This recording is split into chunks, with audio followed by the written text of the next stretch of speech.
Hello and welcome to this. This is the very first episode in season 3 of the Leaky Bucket podcast. Now, season 3 is a little bit of a twist on previous seasons. Now, what we're going to be doing is we're going to be uncovering the real truth behind entrepreneurship. A behind the scenes look at the challenges and the triumphs of business owners, and in particular, our business, my business. MBS Accountants. This episode number 38, is about mastering the future. It's an inside look at the strategic planning that we do here at MBS Accountants. You're not going to want to miss this. We look back right at how things were at the start, pre-strategic planning, what strategic planning has brought to us, what even the first strategic planning looked like, and the absolute shambles of a mess that was.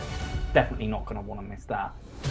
How we've then evolved strategic planning over the time, plus also a bit of a dive into seeing what a member of our team thinks about strategic planning. This, guys, is behind the scenes at MBS Accountants, inside strategic planning. Episode 30.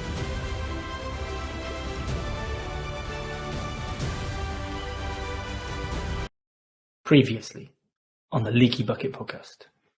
Oh my God, haven't got the money.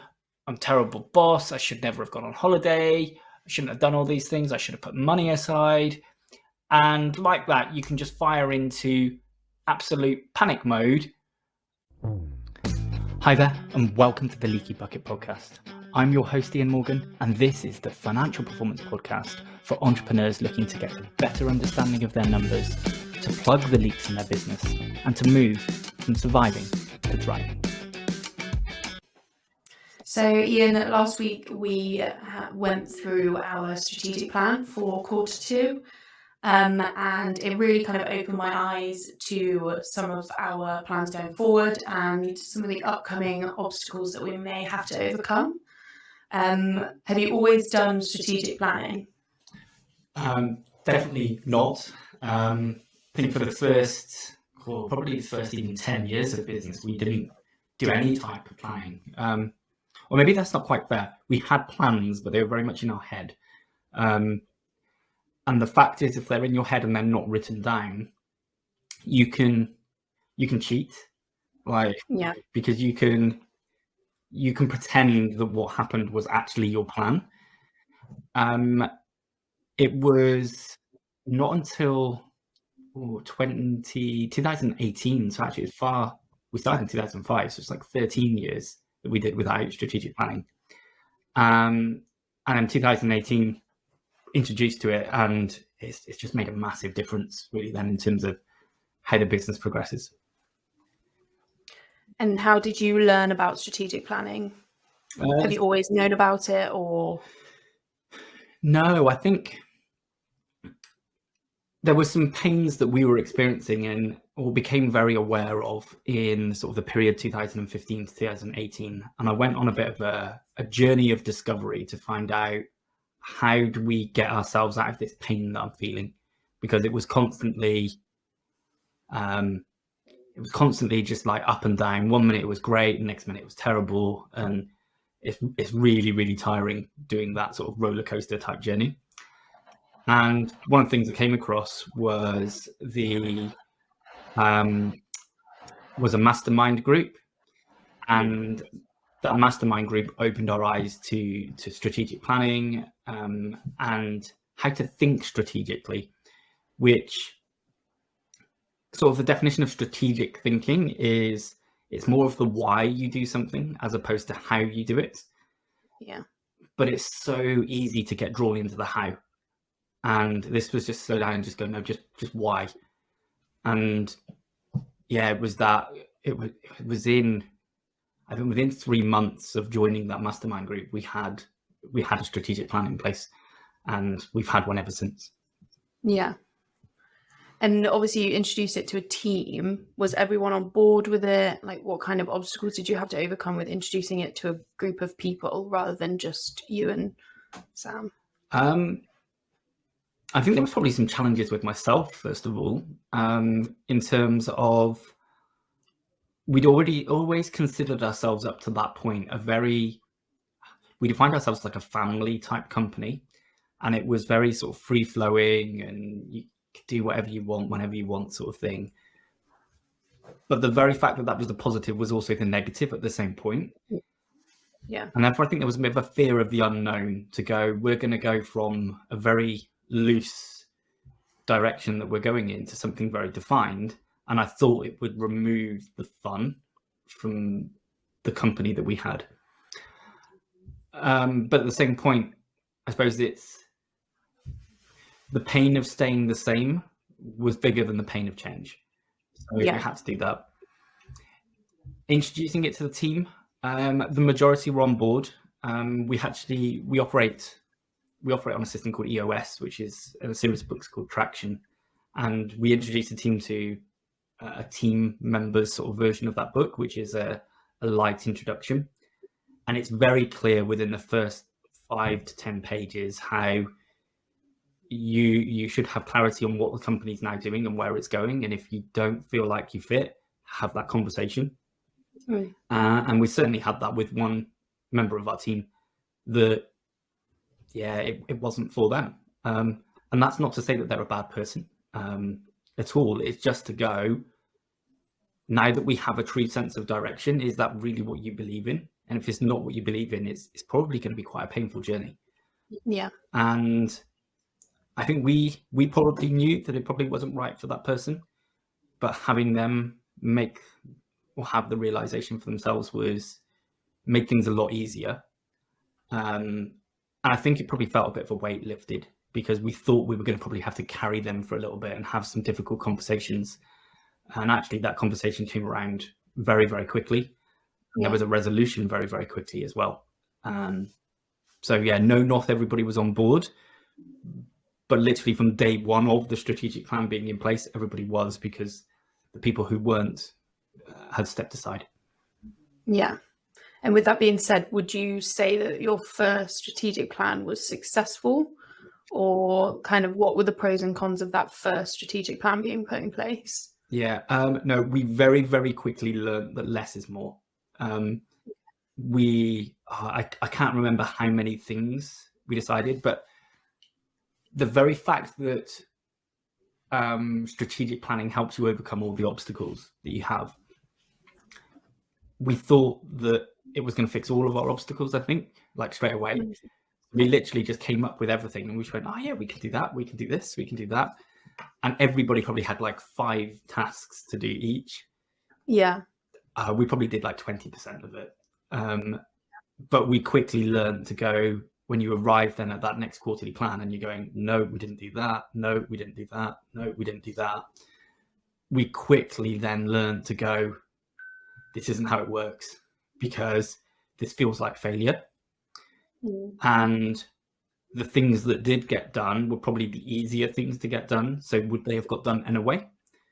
So if we're going to do this, we need to make it clear that we're doing the most important tasks. And the second strategic plan was much more focused. And we only had 1, maybe 2, what we'd call rocks. Yeah. And there was much more progress. Probably 90 to 100% of the rocks got sorted, and then we could feel the progress, because life before strategic planning is very much reacting to fires. So somebody maybe complains or somebody finds something broken, and you just fix the symptoms. Yeah. Whereas strategic planning helps you go to the underlying cause. And what was very clear from going to the underlying cause is we stopped all of those symptoms being created off the back of it. And suddenly we could go, we've got time, because we fixed the underlying cause. Now what we're not doing is, I'm trying to think of a good example. Like I think one of the things that came out of strategic planning was having like open diaries available for clients to be able to book in. Yeah. One of our pains before that was constantly chasing clients to get them booked in for meetings and how much that time that would take. But unless you fix the underlying problem, that you're putting resistance in the way for people to be able to book in, Yeah. then you you constantly have that same problem. So the moment we just paid, I don't know what we paid, $20 a month or something for the system we use, we just removed all that pain. And then we go, oh, look how much time you created from now not sending emails, chasing people to book in meetings, which typically ends up in email tennis, because they'll go, well, I can do the 5th at 12, and you go, oh, I'm not available on the 5th, and back and forwards, and you can waste 20, 30 minutes over a series of days of emails going backwards and forwards. Yeah. So it highlighted even something as simple as that, just giving thinking time to it. Just go, don't just find a quick solution, find the right solution. Like I say, we've got something that's relatively low cost that saves hours. Yeah. So obviously they've changed in terms of how many rocks you're giving out, but how have they really evolved in terms of format? Because obviously I've only been in 2 strategic planning sessions now. What were they really like before? Cool, that's a good question. And it seemed a long time ago, but another thing that Traction brings in is that most people are frustrated by meetings because they never start on time, they never finish on time, and they don't have a clear sense of direction. And our first meetings that we did, our first strategic planning sessions, were long, probably 3 or 4 hours. People go down rabbit holes because obviously your experience now, when we raise an issue, is quite brief on what that issue is. There's time to discuss later if we need to. It's taken a long time to get to that comfort level. Most people want to go, well, here's my headline, but I want to explain, because that doesn't make sense. And if you can't explain it in 10 seconds, then you haven't defined what the issue is, and therefore how are we going to fix it? So they were very long. They had a sense of direction, but they didn't have the clear purpose and direction that we now have. And that's always really challenging, because actually I still see ways in the way that we do it now. I can still see ways in which we can improve it and make it even better. But yeah, thinking back to how they were before, they were just the very sense actually gives you a good idea of is they were led by me. So obviously Sam leads them now, and Sam's very good at just going, this is the timing, no, we're done on that, let's move forward. Yeah. I would just let conversations go on, flow, and let people speak, and then before you know it, you're going, we only like 2 hours, and we're like not even halfway through. Whereas now we start on time and we finish on time. Yeah. Did all of the changes and kind of the evolution in strategic planning just come from you, or as you said, did it take a while for the team to kind of get involved, or was it straight away they felt? Yes, I think in those early stages, I think it gave some of the team a platform to have a voice. And we weren't a massive team. We were like only 5 at the time. Yeah. But for 2 of them, probably even 3 actually, there was a platform for a voice. So me and Sam obviously already had our voice and we were being heard, but for the team, it gave them that platform for a voice. They could raise things. The challenge probably was allowing a team member to raise something, but then have the reality to go, actually, in amongst all the things that we've raised, your thing might be important to your area, but maybe it doesn't trump the other ones. We can't try and fix. We can't try and fix everything. We can only fix the main, real big, important parts. And therefore, it's being open to the fact that I suppose being open to the fact that you're going to get to have a voice, but just because you've had something you can speak up with doesn't mean that that's necessarily going to get fixed, or it will get fixed, but maybe not now, because there's something more important that we need to focus on at this time. Yeah. A little bit of working out of that, because it's difficult. Like if you say to somebody, "Oh, you've got the opportunity to speak up and have a voice," and then we go, "Thank you very much, but that's not important. We can't fix that." Yeah. So you can't do that in that blunt manner. It has to be done to really appreciate what's being said. And I think that's probably a challenge actually certainly from myself. I very much led the company beforehand and was like, this is what we're doing, this is where we're going, these are everything we need to do. And now I was inviting people to pick holes in the way that I built and run things. And I had to be ready to be resilient and go, nobody's picking on me. They're not telling me that I didn't do a good job. They're just saying that actually everything we need to do to get our company from where we are to get to the next level, those elements now don't work. They're not good enough to be that next level of company. Yeah. So they're probably the biggest challenges from introducing it in the first stage. It's just it's not allowing people to have a voice. And I think that was quite easy, but it was making people feel comfortable to go, we have heard you. That isn't a priority right now, but don't let that stop you bringing something else. Yeah.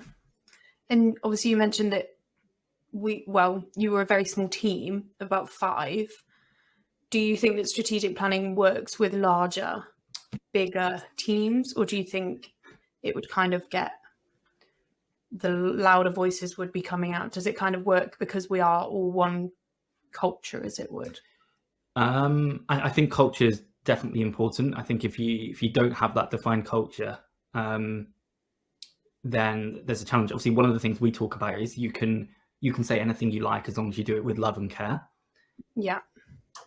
If you don't have that as a known agreement within your team, some things can be said that could be taken offense of, and I think you could quite easily lose control of the meeting because it becomes tit for tat, my idea is better than yours, and so on. Whereas my feeling is we genuinely don't have that. It is just, here's the problems. Yeah. And what are we going to fix? I think some of the changes that we've made more recently that you wouldn't have seen is the last 2 strategic plans. We've actually put sort of our leadership team together first to go through things and come up with the main areas of what we can see are the pain points. And the reason for us doing that is as the team's grown and the company is more stable and there aren't major issues or challenges, not everybody has something to bring. And I think it could be, when we were doing it before, we'd do like a full strategic plan. We'd have no sort of element of what we got. We just say to everybody, bring along what your challenges are. And you'd get some main voices being heard at that point. Yeah. And I think probably there would be frustrations sometimes from both sides, sometimes from the louder voices saying nobody else speaks up. And then sometimes from the quieter people going, I don't get a chance to speak up. So we purposely brought the leadership team in who probably get an opportunity to see more of an overview of all the challenges. We then have like a pre-strategic planning session to go over what we think the main challenges are. So that then other people in the team have got a much, they've got a much better chance of feeling heard because we've already got these things. Now's your opportunity to speak. And maybe only 1 or 2 things will come up, but it doesn't feel like you've got 20 things coming up and 18 come from 2 or 3 people. It feels spread out and it takes the pressure off some of the team. Not everybody's able to think strategically. It's really, really hard to move yourself from, yeah, but I just do this because this is how we do it, to, yeah, but even why do we do that? And why would we change it? That's really, really hard. And not everybody's capable of doing that. So the fact that we can create some comfort, if you like, around that to go, if you have something, bring it. But if you don't, that's okay. Yeah. And you mentioned earlier that obviously it's kind of like handing over the reins. So you were leading the business before and now you're handing over the reins of doing that. To me, that sounds like a really big thing and quite scary. How did you overcome the fear of doing that? There were a couple of things. So first of all, there was a period of time where I felt I was right, Sam felt she was right, and Sam decided to take a bit of a step back, maybe because I'm more forthright in my opinions and things, and went, okay, will you do things your way? We grew tremendously, but we had no systems and processes, and things were painful. When we joined the mastermind group and we came across Traction, there's a book within the Traction series called Rocket Fuel. And Rocket Fuel talks about two leaders at the top of an organization, a visionary and an integrator. And what it does is introduces and says, look, if you're a visionary, this is how you view an integrator person currently, but you need to review how you're viewing them. And it was things like you view them as pessimistic, as negative, always putting down your ideas. They seem to focus on the small nitty-bitty things and that there isn't any progress that gets made. But actually, if you view it from the other side, you can go, but actually you need structure and organization, because the team don't need to arrive today and go, what am I doing?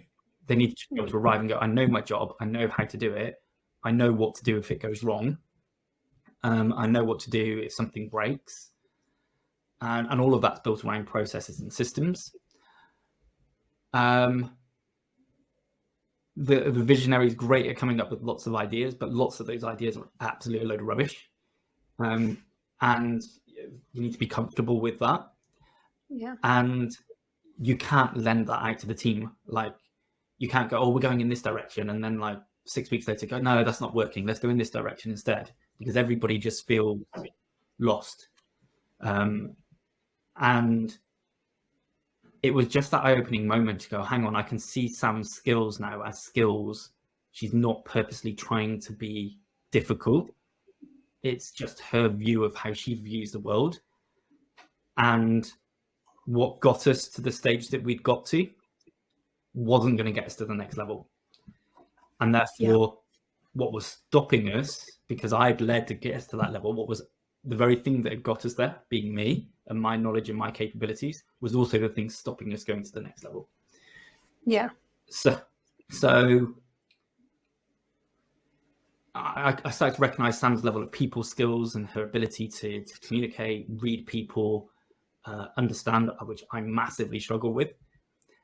And it started by just Sam being that role of just, she's the point of contact for the team. She can speak to everybody. People can raise concerns to her. Yeah. Then Sam sort of pushed a bit more on processes and systems, and I could just see how this chaotic organization that was firefighting all the time became stable.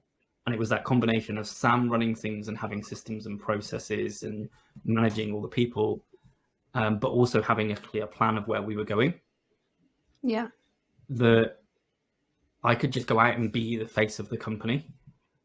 And I didn't need to run things day to day. And Sam, frankly, doesn't want to be the face of the company. You know? Yeah. I guess it's about knowing your own weaknesses in a way, isn't it? Yes, definitely. And I think probably the older version of me was like, no, hide your weaknesses. Don't let anybody see that, because... Yeah. Which is natural, I think. Yeah, because that's your weakness. Yeah, don't let people in. Yeah. Whereas now I'm quick to jump in and go, look, these are my weaknesses. So I need people around me that are my strengths. Like, I would argue that I'm probably not the most technically competent accountant, but I have a knack to be able to see what value accounting can bring to business owners beyond the majority of what accountancy practices put out there. But in which case, that's where I need to play to, and I need to hire people who are technically more competent and capable accountants than what I am, and then let them do their thing. Yeah. And obviously you've explained the benefits of strategic plans. Do you think there'll ever be a time where you don't do them, when they're not involved in? I don't want to say there will never be, but I don't currently see a time where there won't be. I think they need to evolve. The strategic plans that we've used over the last sort of 5 years or so have been very much about giving myself and Sam as the business owners the life that we would like to have, because for us during life pre sort of strategic planning, work life didn't stop at 5:30 for us. It carried on, and it could go for hours and hours beyond that. And that wasn't what we wanted. That wasn't what we set out to achieve, but it's what we built. But now we're in a position where there are little periods of time where that's a challenge, and we do have some extra bits we need to do.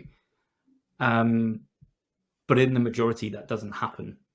So the next level of strategic planning that we will have will be to take the business to the level that the business needs to be at. So they're going to adapt slightly in terms of, it's not going to be to give me and Sam the life that we'd like to have, because we have the life we'd like to have. So it's now, how do we make sure that the business is there and able to continue without mine and Sam's involvement? So it's not like we want MBS Accountants to be MBS Accountants, not Ian and Sam Morgan, and then it's just a bunch like of assistants almost. It's that has a very limited lifespan, and we want something to be able to go well beyond that lifespan, something that can be of value to everybody within the team as well, to be fair. That I don't think, it's hard because I don't think we're far away. I think from the feedback that we get from all of you guys is you have great autonomy, you have a lot of voice in terms of where the company's going. But I think we're still at the point at the moment that if you suddenly removed me or Sam for a large period of time, there's risk to the company. And that's the next stage of where the strategic planning needs to take us. It's now probably being even more comfortable to go, I'm not that important. And that's scary again, because everything that's got us to here is about me being the face of the company, me being important, and that type of stuff. And now I've got to go, Ian, you're insignificant. And we've got to get comfortable with that. And one thing you always say is that there's always something to fix. And I guess strategic planning is like about that there's always something to fix. But going into was it Monday, I didn't see anything to fix. And how do you spot those challenges and improvements? Great question.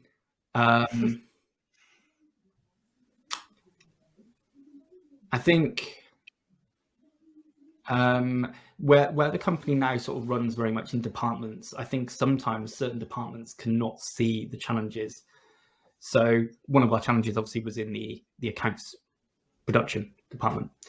And there's no value to us in sharing those challenges among the rest of the team day to day, because it's not like you can fix it. So I think our job as a leadership team is to protect the rest of the team. So we can have all of our little conversations and go on like that, and we can brainstorm and we can throw ideas around and we can work out what's good and what's not. I think I found over time, if you do that amongst the wider team, those who aren't as used to thinking strategically can get scared, and you can make a company. I think our company on the whole, I think, is very stable. We've come up with a number of problems to fix, but I think in a majority of organizations, you probably wouldn't pick those up because there would be much more major things to fix. And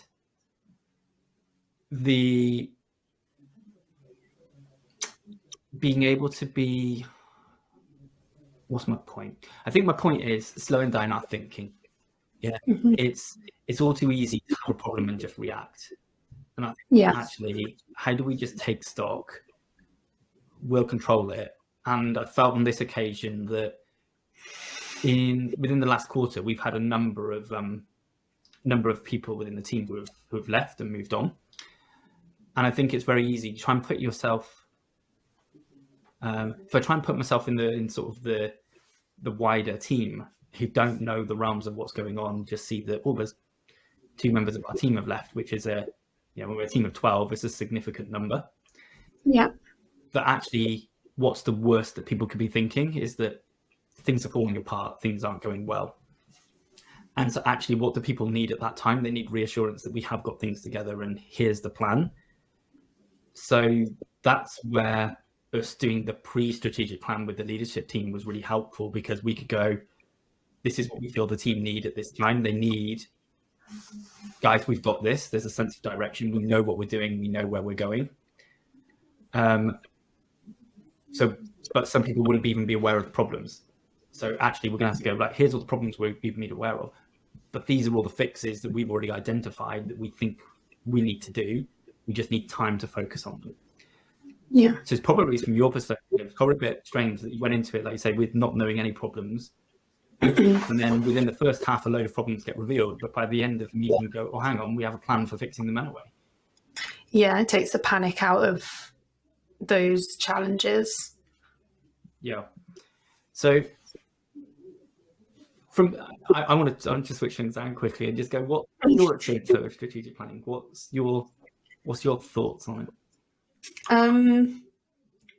It's tricky because obviously I came into this business and I hadn't ever done anything like it before, even like being in an office. So going into strategic planning and being given your own voice as part of a team was really different for me.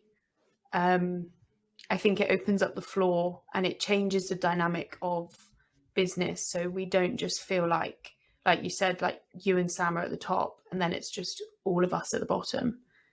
It just feels like more of a team. Do you think it was empowering or do you think it was scary? Obviously, the first one I took part in was, I think, my second day in the office. A little bit hard. So I was like, I'm not going to say anything. But I think Monday allowed me to open up a little bit more, and it was empowering in a way. I think that's important in a team, because you don't want people feeling like they can't say anything, because then how do you progress if you don't have those points from every point of the team? You're going to end up leaving people behind and leaving ideas behind. Yeah, it's so true. It's a great sum up, I think, of what strategic plans are. It's if we only view problems from a leadership team's perspective, we're only seeing them at a very high level. We don't have to. Just trying to think, like obviously you do a lot in onboarding. If our onboarding process doesn't work because there's a pain within it, we only hear about that by you telling us. Yeah. But we still can't feel it because we're not doing that. So I don't know, if one step's broken and that means you don't get some information, then that's causing you frustrations. Yeah. Unless we ask the right questions, we don't know that there's that problem and how to fix it, because naturally you're not going to want to do that every time you find a problem. You're not going to come because you're going to feel like you're a moaner. So to give that, I suppose, that safe space where you can go, like, just raise things. And you're not promising they're going to get fixed, but you're promising that we will hear you. Yeah. And we'll empathize as much as we can with the pain that you're feeling. Yeah. I think I was particularly nervous because I don't come from an accounting background. So my perspective is obviously way off everyone else's. But then I also think that's an important thing, because you get a perspective from someone that doesn't obviously know the technicalities of accounting, as it were. Yeah, I think it's actually a major strength that you bring to the team. you probably won't be as aware of, but there's a major thing within the accounting industry that every accountant claims that they're different, but so many are the same.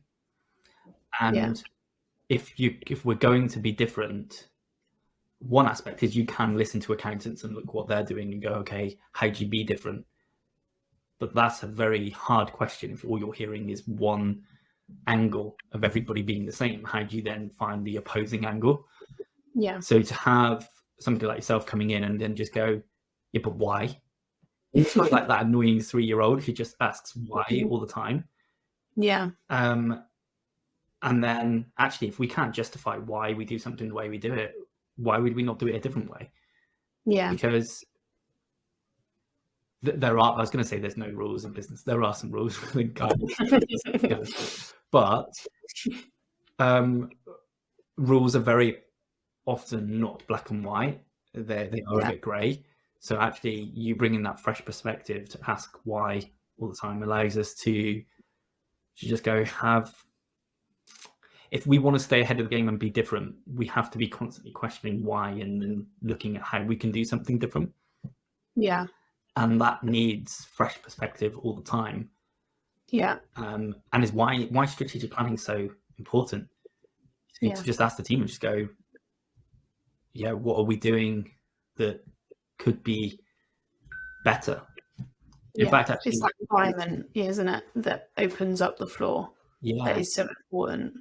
And obviously, we've got 2 new team members who've come in recently, and part of the challenge of asking them and getting them to open up is like, I know we're probably different. You're coming to us, and we've got lots of structure, lots of organization, lots of processes, and you might get a bit overwhelmed by it. But we're not telling you we're perfect. So if you're spotting something and you're going, based on my experience, I think this could be improved, or actually, we've never done things like that. I've always done something like this. Let's have a conversation, because we might not be right. Yeah. Like, we might be wrong. We're only doing things the best of our own knowledge and ability. And I just keep coming back to it. I think strategic planning is that safe space within that room. There's no judgment. Yeah. Yes, some things get said and there's a bit of a laugh and so on. And so, but ultimately, it is that safe space to go, there's no pressure. You can raise something and know that it's a problem, but have no idea what the fix is.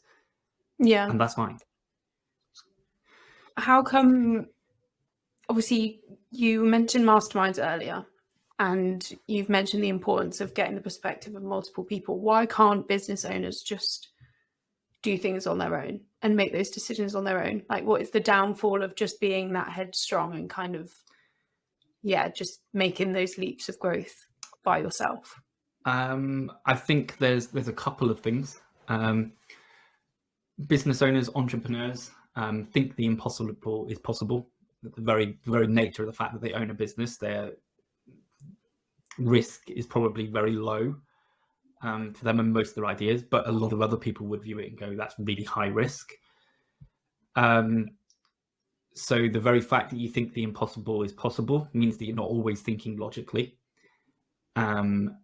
And you need somebody. There's one thing that was said from, I can't recall who said this, right? I feel like it might be a Richard Branson thing. What you should do is you should go and find out the cleverest person you know with completely the opposing view. Because if all you do is surround yourself with people who have the same view, you can almost become brainwashed that that's the only way. Yeah. You look at things like flat Earth societies and things. It's like narrow-mindedness is. Yeah. So my job most of the time is who's got the most opposing view, and let's have a heated sort of discussion. Like, I'm not trying to prove I'm right. Like, we can't. We could both be right, but the truth can't be both sides. The truth must be somewhere. And so if we can establish what the truth is, then we can review what our interpretation of the truth is. Yeah. So I think that's part one. I think the other part is it's incredibly easy to lie to yourself. I said earlier about not having strategic plans or having them just in our head. You can go, right, our aim was to, I don't know, sign up 10 clients. And then we get to the end of the quarter and you go, we did 8. And you go, yeah, I meant to do 8. That's fine. Tick, done. Yeah. and nobody can prove you wrong because it was No. in your head anyway. So that's really, really hard to hold yourself accountable, because it's almost, I thought a better example maybe is like you've written your own email or you've written your own letter, and then you need to like go back and proofread it. Proofreading your own work is really, really hard, because you just go, yeah, I know what I mean, done. Yeah. And actually you give it to somebody else to read, and then they're picking it apart going, what do you mean here? What do you mean there? And you go, oh, okay, maybe it wasn't quite as good as what I thought it was. Yeah. And actually, if you hadn't written it and somebody else had written what you'd written, you could pick it apart like they've just picked apart what you've done. So it's not about the quality, it's about the fact that you can lie to yourself. Yeah, why would you do a bad job?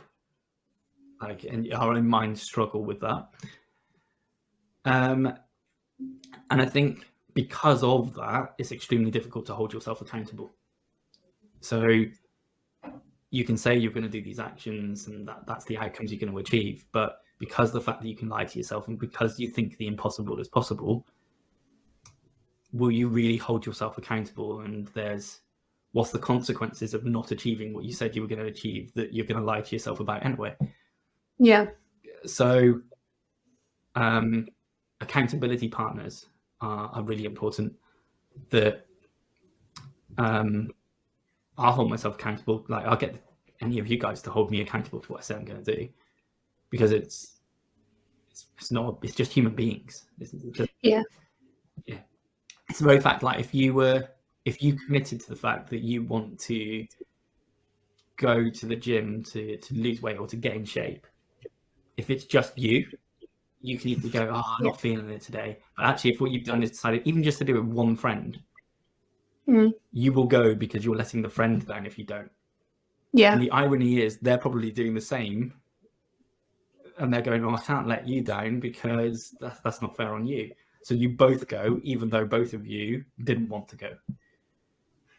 And it works exactly the same within business, that having somebody there to hold you accountable, they don't even actually ultimately have to do anything. They just have to ask questions and just make you turn up. Yeah. I think from my perspective, I think that's probably been really good insight into strategic planning, that it's given everybody a bit of a flavour. We've not given them any prescribed format in terms of what they need to do. There's plenty of that out there.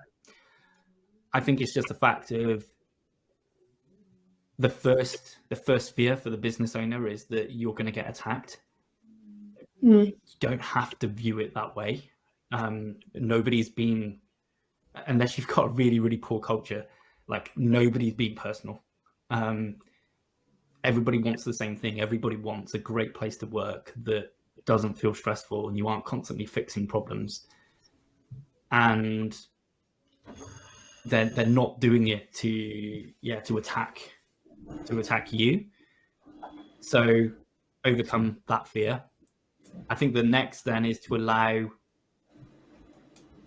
people the opportunity to speak. The worst thing you can do as a business owner or a leader of a business is to go into a meeting like that and go, right, guys, I'm here to get your opinion, but I'm just going to give my opinion first.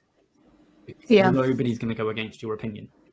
Because fear kicks in that their job's on the line if they disagree.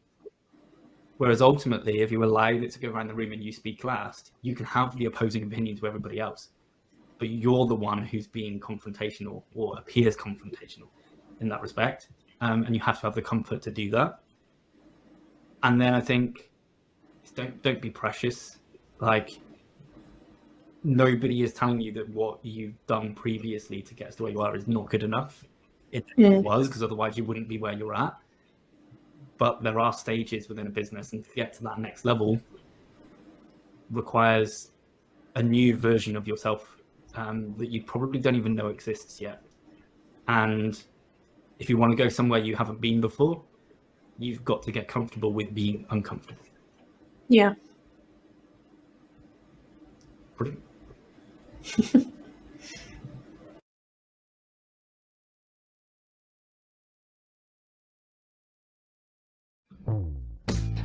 thanks so much for listening to this episode of the Leaky Bucket podcast. I'd love it if you could help spread the message by clicking subscribe and leaving a review. Also, please do reach out to me on LinkedIn and let me know your thoughts on this episode. You can also find more info and links in the show notes below. See you next time. Coming next week on the Leaky Bucket podcast. People are then applying in, and we're resisting the standard urge to go straight to CVs. We have then 2 interview stages. Anybody can write anything they want on a CV. It doesn't have to be true. Not majorly involved in the recruitment process. It's because I will get distracted by skills and experience. How are they actually talking to you? I've never experienced a work environment that focuses so much on culture. They work with somebody who's great at doing the job. They're just an asshole. What you can't do is take somebody who's got excellent skills and then effectively reparent them. People don't like hearing it either. Like, no, it's embarrassing. Yeah, it's like both ways. Cringe. This is the environment where they would rather hear that it was broken than you just kept quiet. What would be the first steps a business owner should take in improving their recruitment process? I think it's clear you need to have